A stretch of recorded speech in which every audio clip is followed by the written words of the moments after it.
వ్యర్థముగా ఈ లోకంలో దేవుణ్ణి వెతకడం అనేది చాలామంది ఈ లోకంలో ఉన్నారని బైబిల్ తెలియజేస్తాం.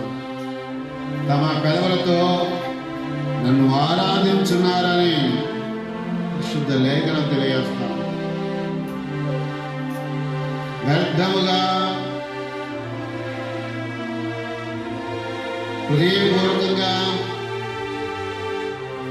నన్ను వెదకోకుండా తమ పెదవులతోనూ తమ యొక్క నాలుకతోనూ తమకు ఇష్టం వచ్చినట్లుగా నన్ను వెలుగుతున్నారని బైబిల్ తెలియజేస్తుంది.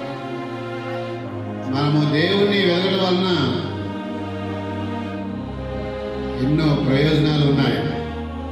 నిష్ప్రయోజనంగా ఒకవేళ మనం వెలుగుతున్నామా, లేకపోతే ప్రయోజనము పొందే దిశగా దేవుణ్ణి వెలుగుతున్నామా, మనమే ఒకసారి దైవ లేఖన భాగం బట్టి